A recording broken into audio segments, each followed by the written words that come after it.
Welcome to the Lowenstein-Sandler podcast series, the Women's Initiative Network, Real Talk.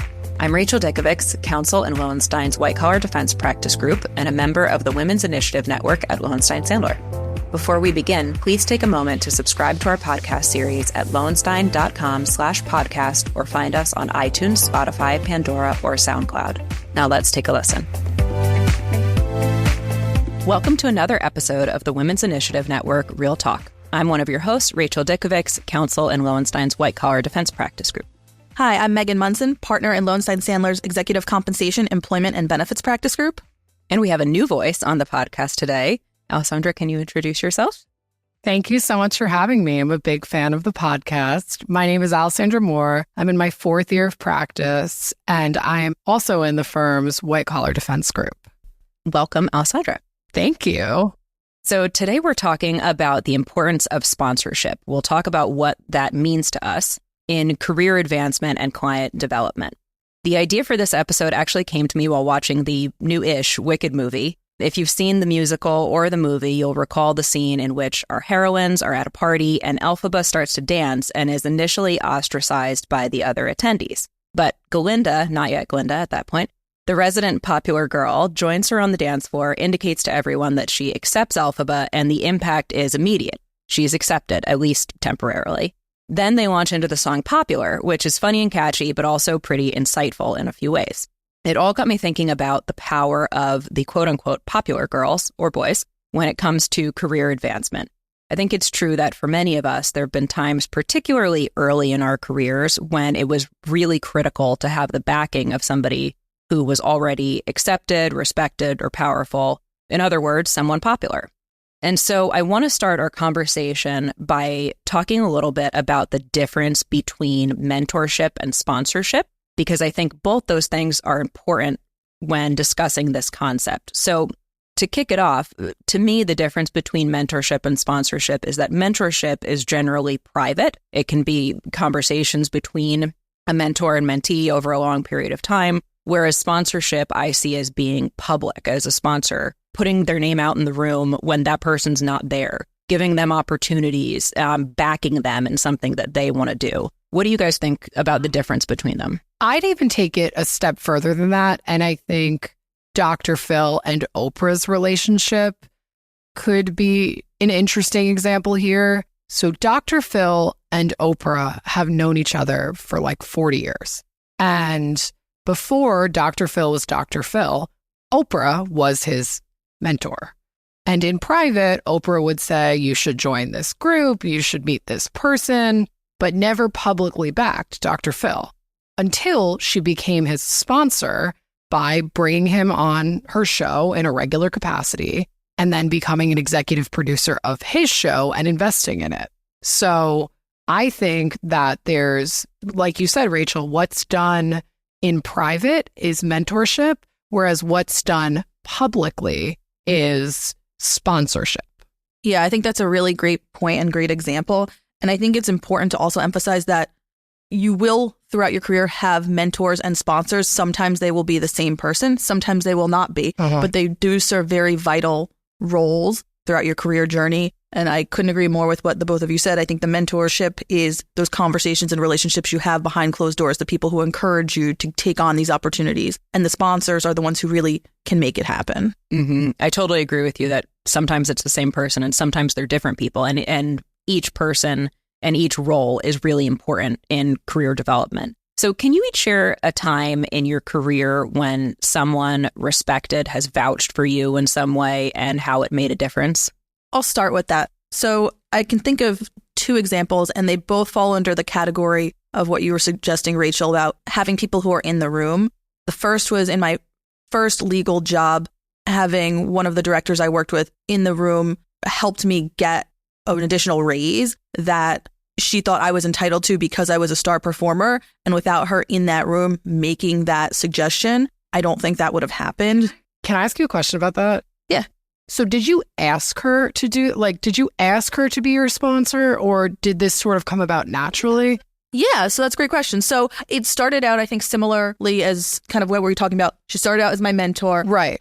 But then because she was somebody who was in those rooms, kind of took it on herself to be my sponsor, especially when she knew that it was something I deserved and I wasn't particularly happy. Got it. Okay. And so I think that was an important piece in that particular situation because it helped me stay where I was longer. Yeah.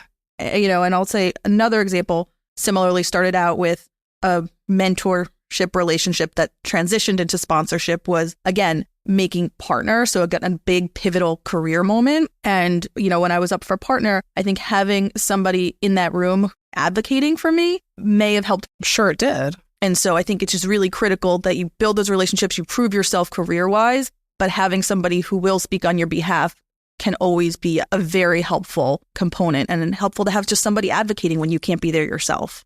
There's also kind of a chicken and egg component, I think, to the story you just shared, right? So when we were talking before this episode, Alessandra mentioned the concept of being sponsorship ready, which I think is a great concept and one we definitely want to talk about. But I think in Megan's story about making partner, you're kind of linking the fact that your sponsor was in the room to help put your name forward. But there's, I think, the flip side of that is because of that person's mentorship and sponsorship, you were partnership ready. That's a very good point, Rachel. And because they helped to kind of craft who you were in your career and make you ready to take on that role, when it was available to you. And so I think that's really helpful too.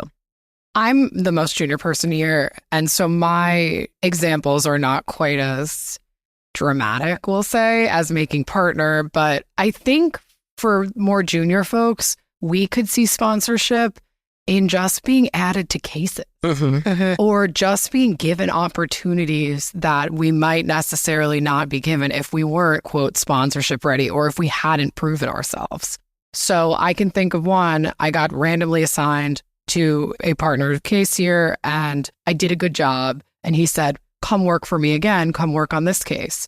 Worked on that case, did a good job. And now I'm on almost every case with this one partner who has given me opportunities that people in my class here don't necessarily get, all because I proved myself and he trusted me and I did a good job and we worked well together.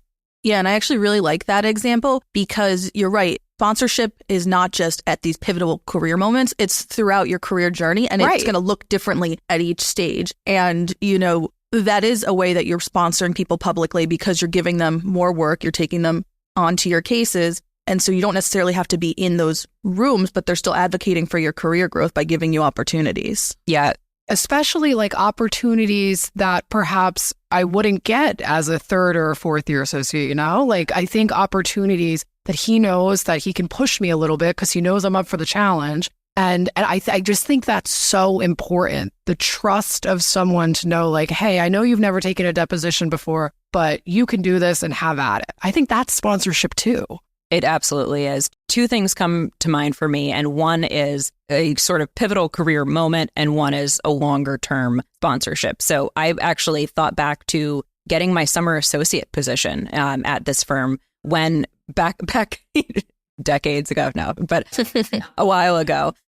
This firm wasn't really recruiting from my law school. I really wanted to go here, and I reached out to a mentor of mine and asked her, do you know anybody there to help open the door for me? And she did know somebody there who could open the door and reached out and said, I want you to at least give her an interview. And here I am. And, that was key for me. I probably would not otherwise be here apart from that person doing one to her little thing to help me get in the door. That completely changed the course of my career. The other thing that comes to mind for me is a longer term thing.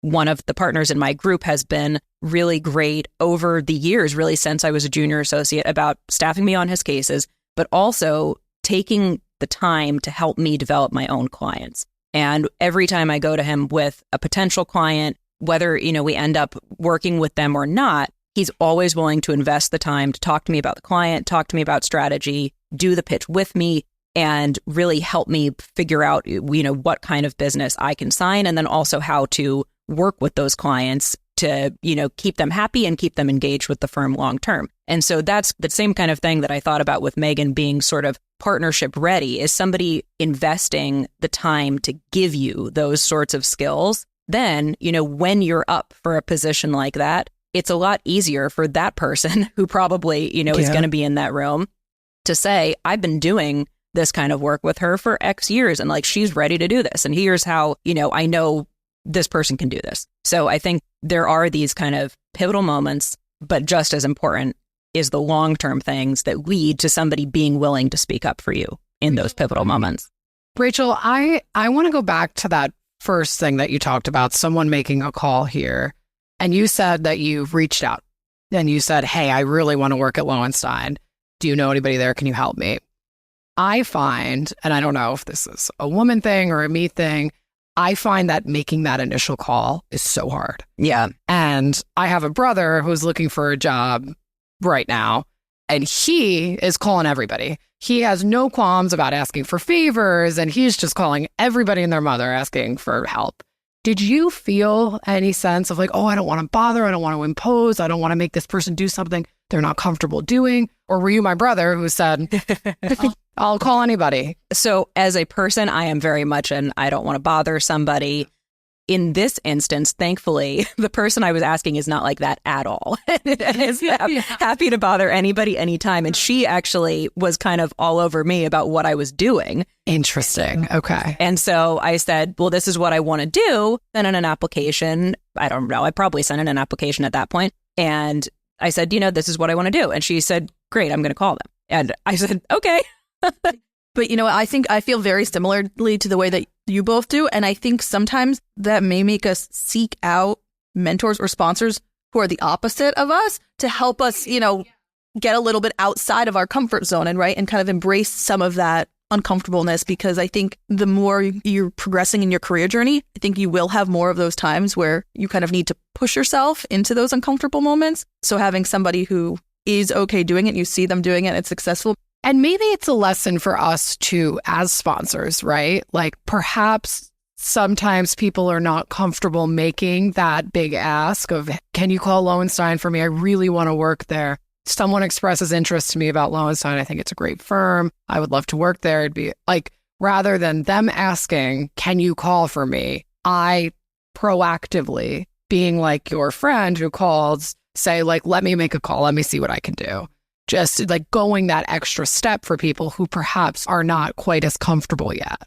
But I think that also feeds back into your idea of being sponsorship ready, right? Right. Going back to Wicked for a minute, the song Popular tells us it's not about aptitude, it's the way you're viewed, right? And so I love that quote. I think in many contexts, that's very true.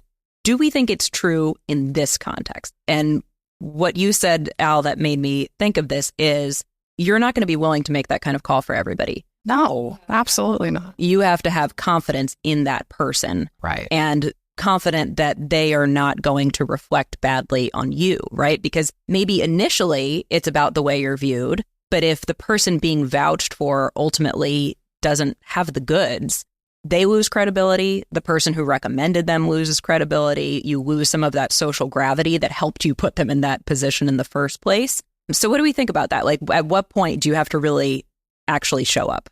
Yeah. So, I mean, I think how Alessandra framed it earlier is being sponsorship ready is pretty accurate and on point. I mean, somebody's not going to go the extra mile for you typically unless they know that you are going to back it up, right? Because the points that you made, Rachel, somebody only has so much political clout that they want to expend. And so if somebody's going to go to bat for you, whether it's in a large or small way, they want to make sure that you've proven yourself to be worth it. And so I think the way you start to do that, right, is doing a good job professionally, being responsive, doing a good job with your work, doing all of those other things that you're expected to do at your level and beyond, right, starts to show, okay, substantively, I'm there. I have the personality to do this, right? And all of those things make it a lot easier for someone to then, when those situations arise, give you more work or make that call on your behalf because they know you're going to do well regardless of wherever you go, whatever you do. In a previous job before I went to law school, I worked with two people who were junior to me. And I had given an assignment to both of them. And I said, hey, guys, here's the assignment. Divide it up as you will. And they sent me something back. And one was just the bare minimum. One was exactly what I asked, nothing more. The other one took it a step further. The other one tried to understand what I was asking for and said it might be helpful if we look into X, Y, and Z. And I took it this route just in case. And I think, like, real talk, practical tip, if you are asked to do something as a more junior person, try to take it the extra mile or try to do something just like a little bit more. Volunteer for things. Ask for opportunities. Like, prove yourself. Be so, like we've all said, like, being sponsorship ready is just proving yourself. If there's something that needs to be done on a Saturday, be the one to do it. Yeah, no, I mean, and I couldn't agree more. And for the people that do that, right, those are the ones that then I want to develop those relationships. We remember. Yeah, you remember. Yeah. I want to actively mentor and help them succeed in their career. And so I take the time to figure out what are good opportunities for them. And, you know, if there's opportunities to sponsor them by getting them on panels or speaking engagements or in front of clients, all of those things you don't get if you're not proving yourself first. And it's not that the other kid who did this assignment did anything wrong. He just did the bare minimum. Right. And the other person working, she went so above and beyond and just took it a step further that I feel so much more likely to want to advance her and help her than someone who gave me something that was just the bare minimum. Yeah. Mm-hmm. And I think that feeds into building relationships that are long-term and also building a sense of loyalty. Yes. Which I think is really important to people wanting to take proactive steps to sponsor you, because when you proactively take something off their plate or give them more than they asked for, or do something else to say, I was thinking about what you need, and so I did this. That makes that person feel like I want to keep working with them. They make my life easier. Not, I have to redo this, or it was the bare minimum. And really, you know, now that I see something else, I realize actually I do need that. And I think going the extra mile for people as a junior associate really helps to build those relationships, make people keep coming back to you for work. And one thing I want to talk about is then as you become more senior, how does sponsorship remain important to client development, for example? Something that I think we should talk about, and something that I don't think is spoken about enough, is that sponsors should be talking to each other and talking about what it is that we are doing for the people that we are helping. I think having a community, and I think our firm does a great job, but having a community of other sponsors that we could talk to. Hey, there's this great deposition prep program that I encouraged one of my mentees or sponsors to go to, and it was a huge success, and she benefited tremendously from it. The only way we know about those things is if we talk to each other.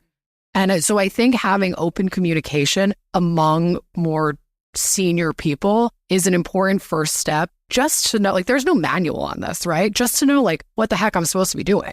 Yeah, and I think all of that then also ties into the business development aspect, because, you know, you're learning from different people's career styles. You're learning what's been successful for different people. And so you have a lot more tools in your toolkit to share with those people that you're mentoring and sponsoring.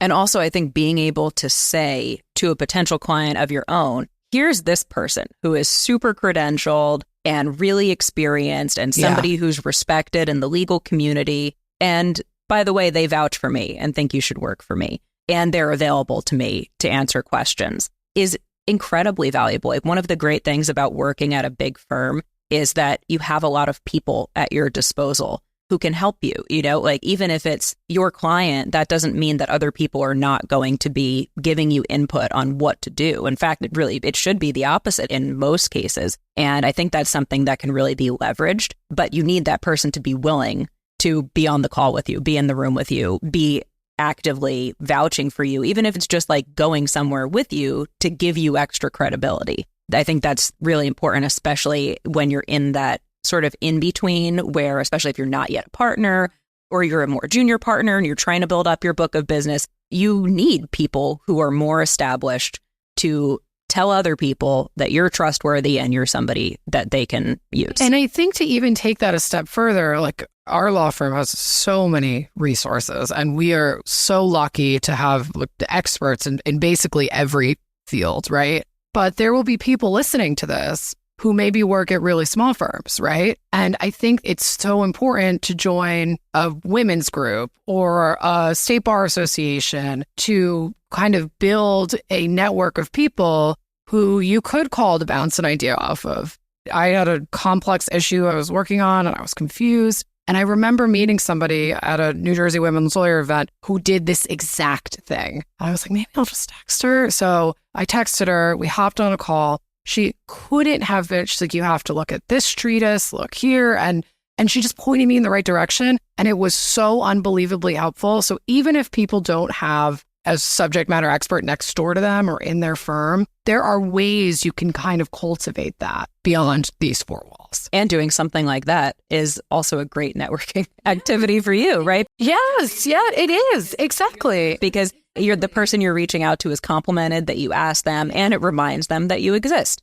And, maybe you hear from them again. And one other thing I wanted to talk about is how these things change, how sponsorship changes when we're looking at internal versus external opportunities. And Alessandra, I think you mentioned this earlier, internal sponsorship opportunities often come up a lot earlier in our careers than these kind of external, like client pitch opportunities, things like that. So, for example, vouching for a junior associate who you want to staff on an interesting matter, suggesting to a senior partner, as Alessandra mentioned, that junior person is competent enough to do more. What are some ways that you've each acted as a sponsor for a woman junior to you? And maybe it's somebody you also mentor. Yeah, so I think certainly in those two examples that you gave, Rachel, I mean, I'm regularly having more junior women handle calls without me, or at least lead the calls that I'm on. If they've proven themselves and I think that they're comfortable, I'll certainly ask them first, but I like to give them those opportunities to have FaceTime with the clients. Again, participating in panels or CLEs, going to client meetings. It could be internally facing, such as interfacing with other partners or associates that are more senior at the firm, or externally facing, emails to clients, client meetings, client calls. But I try to look for opportunities in everything that I'm working on with them to be the one that's being viewed externally as the person who's doing the work, especially if they've proven themselves and they deserve it. And, it could be as easy as they're the ones sending the emails, but they're the ones doing the work. And so you want to make sure that people know their name and know what they're doing. You mentioned it, Megan, and I think it's important. We all end up on these email strings with 50 people. I think it's as simple as giving a shout out there. Hey, Rachel did an amazing job on this brief. Thank you so much for all of your hard work. I think it, like you said, it's just these little shout outs, and it goes such a long way. It builds loyalty too, right? Not only are we advancing these more junior women, but we're also building a trust and a relationship between us. And now she'll want to work even harder for me to make sure that she's getting more opportunities, because it feels good to get called out, right? Well, and I think that actually makes me think of, there are plenty of times where I'm working just on a transaction, for example, with a junior attorney in my practice group. And once the deal closed, I'll send an email to the partner, the head of our practice group, CCing that attorney and saying XYZ did a great job on this matter, because not everybody else is seeing what they're doing. And I want to make sure the right people know. And how hard is that? How long did that take you? Exactly. It took me 30 seconds, if that. Yeah. It makes a big difference. And it's also beneficial to the person sending the email. Oh, yeah. Because it shows the person that you're sending it to that you're a good leader, that you're somebody who's looking out for people who are junior to you, trying to highlight what they're doing. I think the shout out on an email thing is so easy and so underrated. Actually, a great example, Alessandra was working on a case with me over the summer and was busting her butt on this case, late night emails constantly every day doing stuff for this case. And I would try to remember to send an email back in response to her that says, thanks, Alessandra, you're doing great work on this. Because a lot of people don't do that. And I think it's really important to say, you're doing a really good job, and to highlight it to the people who are senior to both of us on the email and say, she's doing good work. Keep giving her work. And I think it also helps create a sort of pay it forward mentality, which I think is something that is important to all of us, is important to a lot of people in WIN, by setting an example of how you behave as a sponsor, how you behave to your mentees.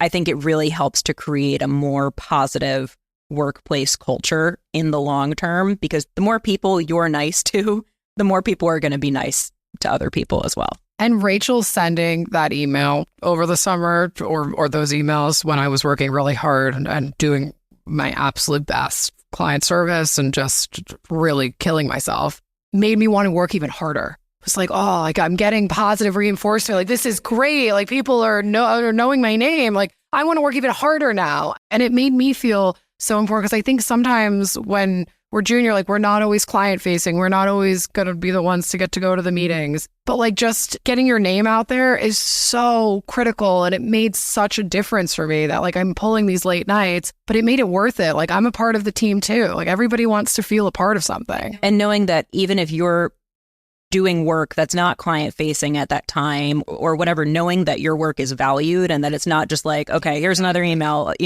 that somebody is reading it and appreciating the hours that you put in, it is really critical, I think, to making people feel appreciated and helping them develop long term. Yeah. And that's a very easy way to be a mentor or sponsor to somebody that's not going to be a large time commitment, right? Sometimes when people are thinking of, oh, am I going to be mentoring somebody? I'm going to have to be sitting down with them, having these long meetings. It doesn't have to always be that. You can certainly have that, but it can be just these little things that you can do that can make a huge difference.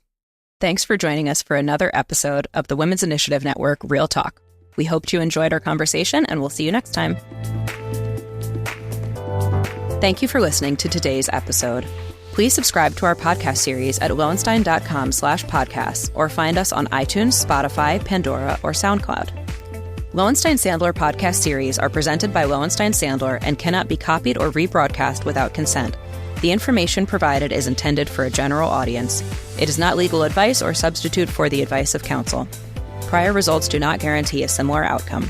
The content reflects the personal views and opinions of the participants. No attorney-client relationship is being created by this podcast, and all rights are reserved.